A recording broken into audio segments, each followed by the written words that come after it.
It's the beginning of July, which means it is time again for me to pick 3 one-star reviews from my TBR. They're not one-star reviews I've given because I haven't read them yet. These are one-star reviews that I picked from Goodreads, and they are going to determine 3 of the books that I read in the coming month.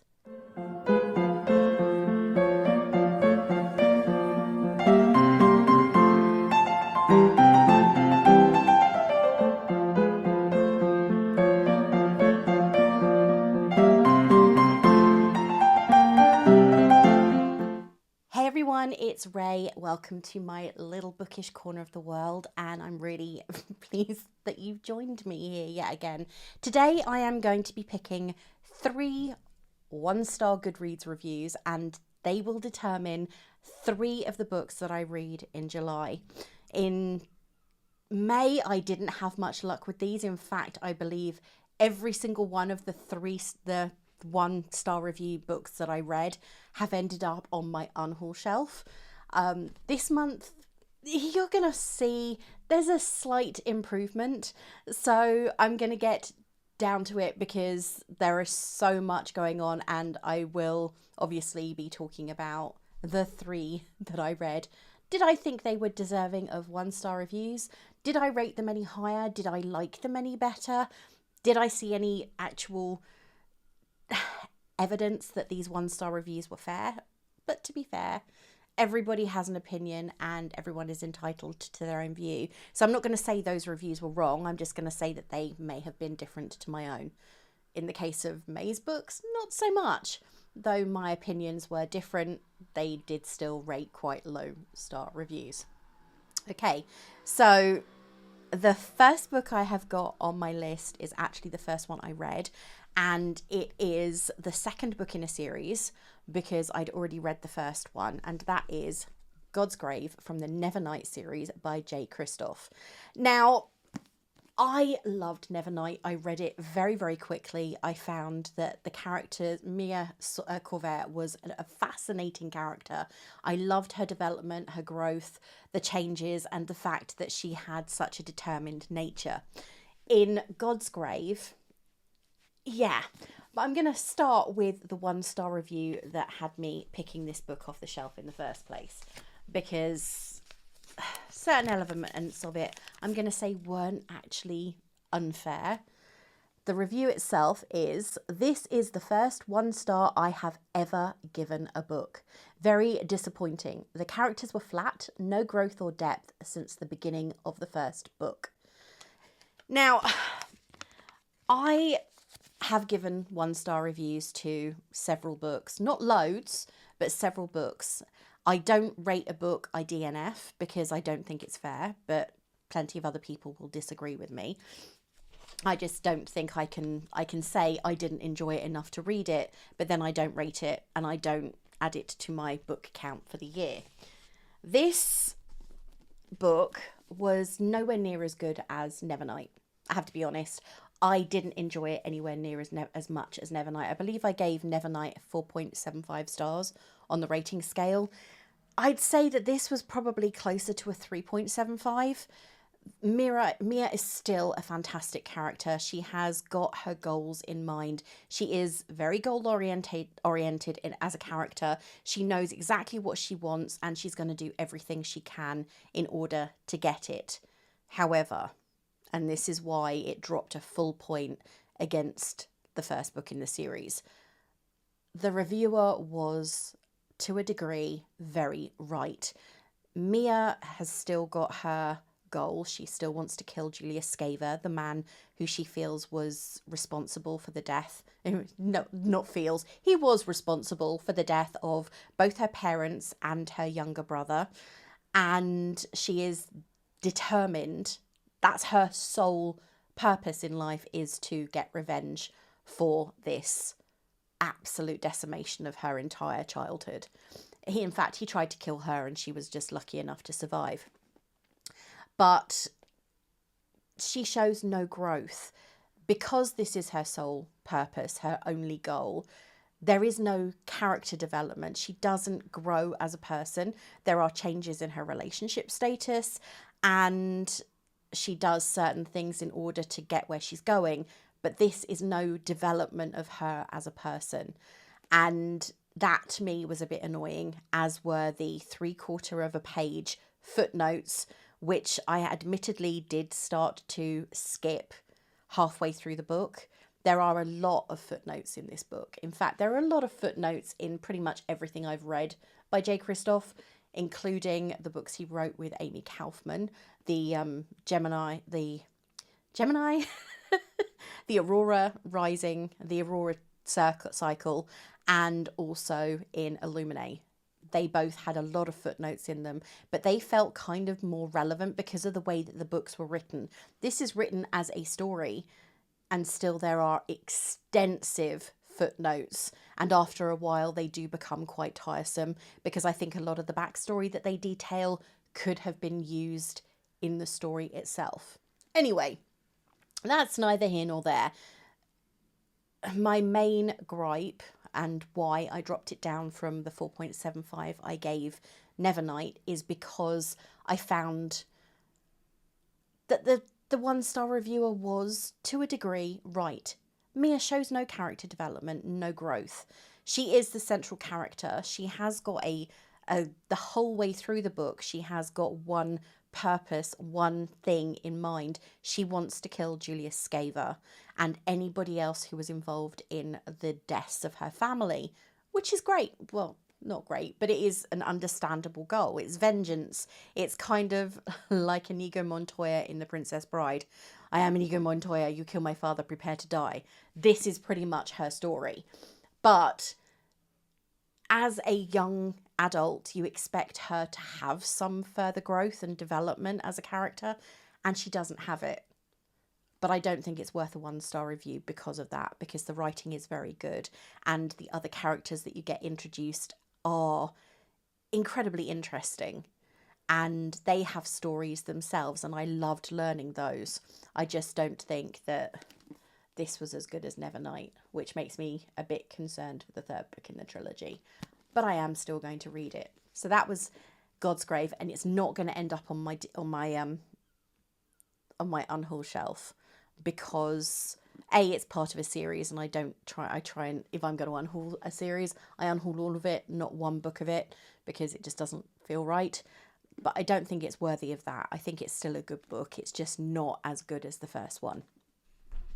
The second book I picked up is actually a relatively new release, and that is The Familiar by Leigh Bardugo. And that's a beautiful Waterstones edition. That's neither here nor there. This book, I have to admit, I do also love the end pages. They are covered in foiling, and they're just pomegranates, and there is a reason for that. If you read the book, you will know. The 1-star review for this one was, I think, very harsh, and I've had to blank out some of it because it's bad language and I don't use that on this channel, though I use it in real life. Drier than a cat's tongue and boring as F. So whoever gave it this review obviously didn't like it. And I'm going to say that this is going to sound weird. I'm not a fan of Isabel Allende's work. I read quite a lot of it when I was in a book club quite a considerable time ago, including House of Spirits. And for some reason, the style of this kind of reminded me of that in a weird way. This is based during the Spanish Inquisition, and our main character is a Jewess. And if anybody knows anything about the Spanish Inquisition and how they treated people who were not of the Catholic faith, you will know that that was something that was incredibly dangerous. It also turns out she has a mystical power, which she's working as a servant girl in a house of people who are not exactly well off. They're not the wealthiest of the wealthy. They can afford to run their household. They have certain, not political, but social standing. And it's kind of like the nobility hierarchy that sort of still exists in the UK today, where people of wealth and title well, or people of title, even if they don't have wealth, still have a position within society. And our main character is called Lucia Cortado. She has, for her whole life, had to hide the fact that she can perform miracles. They're not really miracles, they are a magical power. She uses the words of her ancestors, mostly, primarily her mother, who was also Jewish. And she hides these because she knows that to be found having a magical power could have her killed, sentenced to a very brutal death by burning at the stake. She is discovered by her employer having actually unburnt a loaf of bread and mending some loose stitching on a dress that is her mistress's. And the mistress, who longs to be accepted more as a part of society, uses Lucia's power to gain social acceptance and has her performing small miracles at dinner parties and things. And she's eventually discovered by her aunt, well, her aunt's lover, who is her benefactor. He's referred to as her benefactor. He has great political ambition. He wants to be the king's advisor. He wants to be part of the central circle around King Philip. And it goes on from there with Lucia meets Lucia meets a man who is Santangelo, who is the familiar of her aunt's benefactor.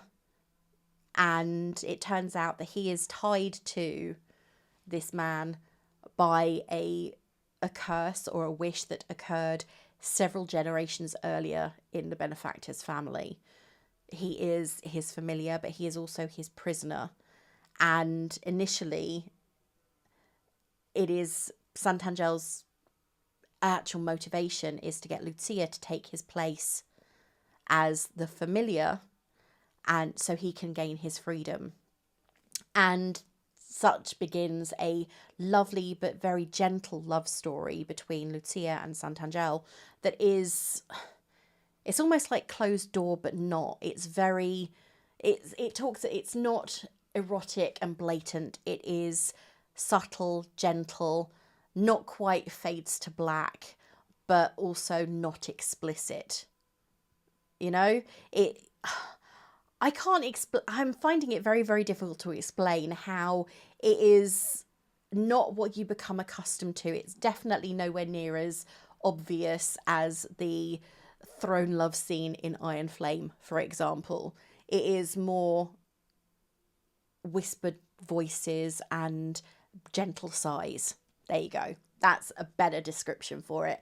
And though I don't think it's deserving of a 1 star, I do think that it is very, in comparison with a lot of Bardugo's other work. I haven't read her more recent Hellbent. I haven't read the Hellbent duology, but in comparison with her Shadow and Bone and Six of Crows and King of Wolves, in comparison with those, this is very slow moving, very soft, very gentle, very subtle. And I think that's where a lot of people who expected something different from Bardugo would probably go, oh, this isn't how I like her books. I'm going to give it a 1 star because it's not what I'm used to. That's, I think, a fair approximation of why I believe a lot of people didn't like it. I'm not going to sit here and say this is a 5-star read, because it's not, because it is very, very slow to start. And more than, I'd say 2/3 of the book are character development and story development without any real action or motive or consequence. And the last third of the book, well, actually not even the last third, I'd say the last 30 pages or so is very much, here's my plan, this is what we're doing. And I liked that aspect of it far more. And for that reason, I'm not going to give it 1 star, but I am going to give it a 3. I'd say probably closer to 3.25. Again, my personal opinion. And if you liked it, do comment down below. Let me know what you thought, because I'm always interested to know why people did or didn't like a book. But that is my second 1-star pick of June, The Familiar by Leigh Bardugo, which was her most recent release. Okay, the final book is one that I think I laughed when I picked it out of the thing, because I wasn't expecting it so early on. I knew it was in there. I don't remember all of the books that I did put in this jar, if I'm being honest. I knew it was in there, but I didn't expect to get it so soon. And that is a book that I tried to read twice before, Tomorrow and Tomorrow and Tomorrow by Gabrielle Zevin. Now, I managed to get to probably page 40 the first time I read it, and page 17 the second time I tried to read it. And the review is a book that felt more and more like a punishment to read as it progressed. Yeah.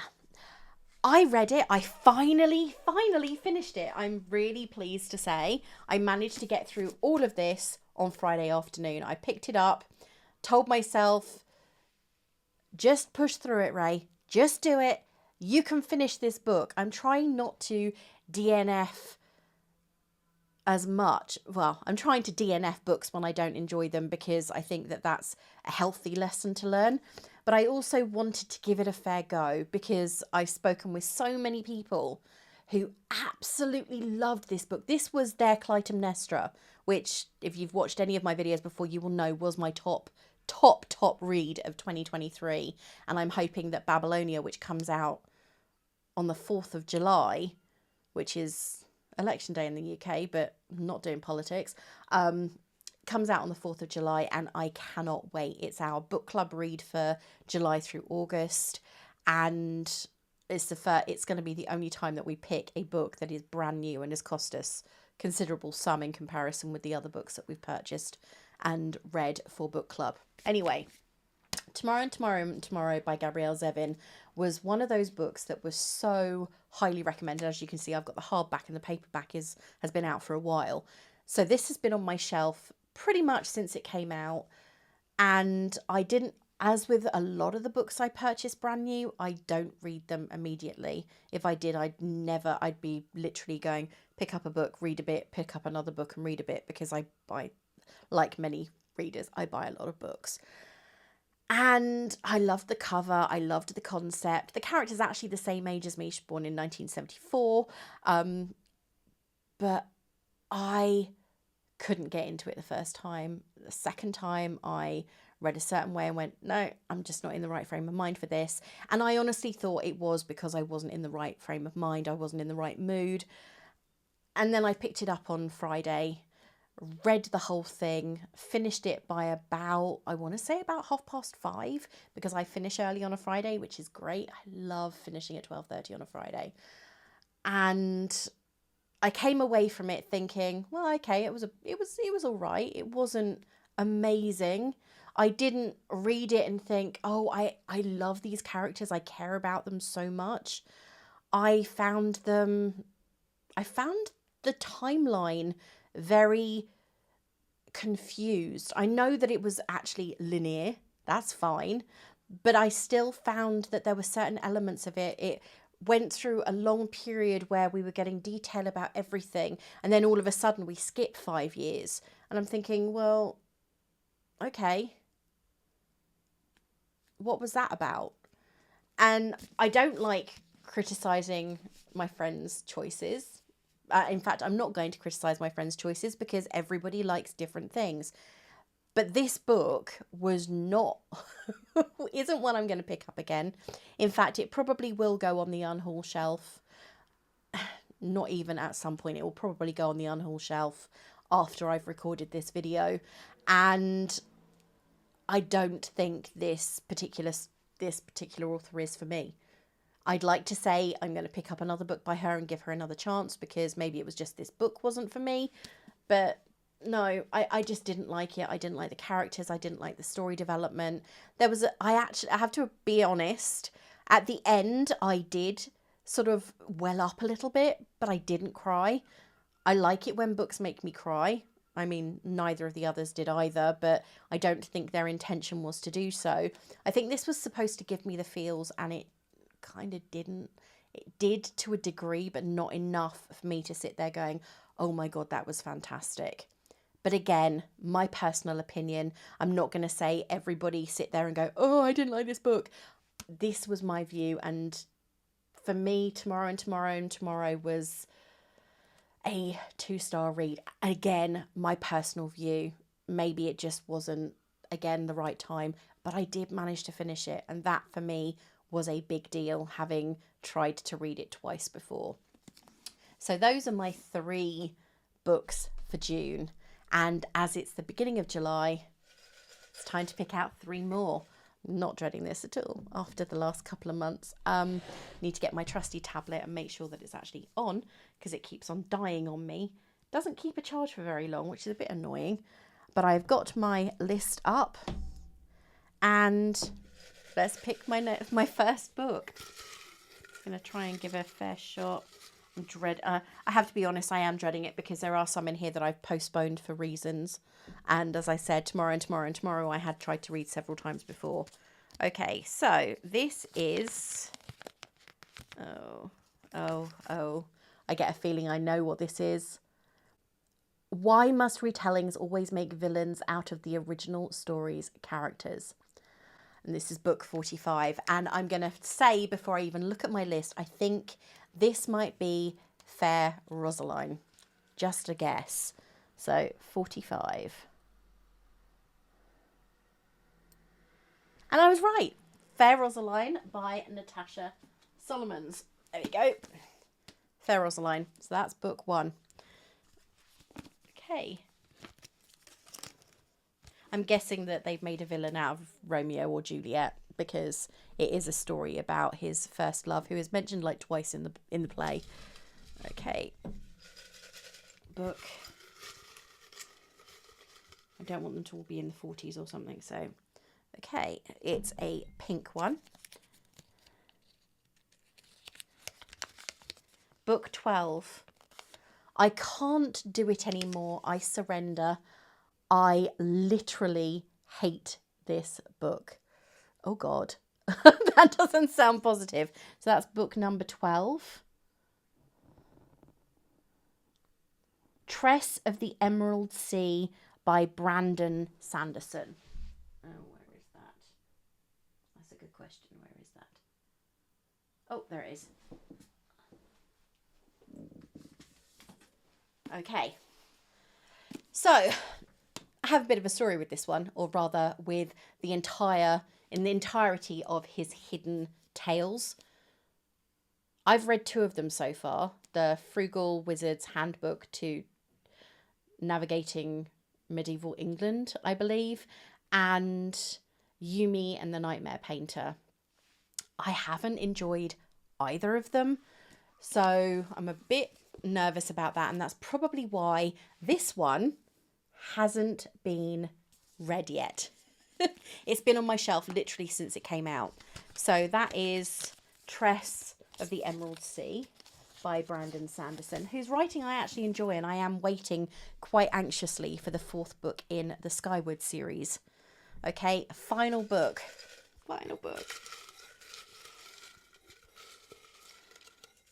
Right, it's a yellow one. And I don't know what that means. I mean, I separated them out, but I don't know whether yellow's at the beginning or the end. So, another 40s. 43. Unfortunately, I can't get back the amount of time and energy I took to read and stress about finishing this book. Okay, so 43. I'm thinking this might be Fairy Tale. No, it's not. It's a book that I got I want to say in 2023, but it might be 2022. There you go. I got this in hardback. It was a gift from someone because I made their sister's 50th birthday cake. So it might actually be earlier than that. When did this come out? Because that's when I got it. That's going to be Okay, this has been on my bookcase since 2020. That's how time goes, you know? You sit there and you go, oh, it's only this month. It's only 2022. No, it's not. It's 2024. So this has been on my bookcase for 4 years. And I haven't done more than go, oh, no, this actually has been on my shelf for 3 years because it's 2021. So that's not quite so bad. So 3 years, not 4. But yeah, that review doesn't sound positive either. But then they're 1-star reviews, so they're not going to sound incredibly great, whatever. But so, yeah. That's all I can say. Have you read any of these books? So they are Sorrow and Bliss, Tress of the Emerald Sea, and they're all quite heavy. Fair Rosaline, and these are going to be three of my 1-star. They're going to be 3 of my July reads, whatever, and they are 3 reviews, 3 1-star review picks. So have you read any of these books? Did you like them? Are they books that you will travel back to, or do you agree with the 1-star reviews, and are you sitting there going, oh, you poor thing, I can't believe you got to read these? I really would love to know. It's fascinating to hear what other people think of books and also what other people like. So if you've got any recommendations you think I should add to my TBR going forward, not to add to my 1-star review jar, but just to add to my shelves in general. You will notice that right behind me, my cozy mystery shelf is growing, and that's because I am going to be doing a mini series called The Amateur Sleuth, where I take a look at amazing or maybe not so amazing books, cozy mystery books, and compare them to their film and television counterparts, as well as taking a deep dive into certain sleuth stories in general, because there are a few that haven't been made into films that probably should be. Anyway, I would love to hear from you, and this is a bonus video for July, for the 1st of July, because I thought we all needed something fun and entertaining to watch. So until the next time, have an amazing week. Have a fantastic read for July, and if you like any of the books I've picked, you think that the reviews were fair, or you think my reviews, I need to not necessarily up my game, but maybe look at the books from a different perspective, do let me know. And until the next time, bye.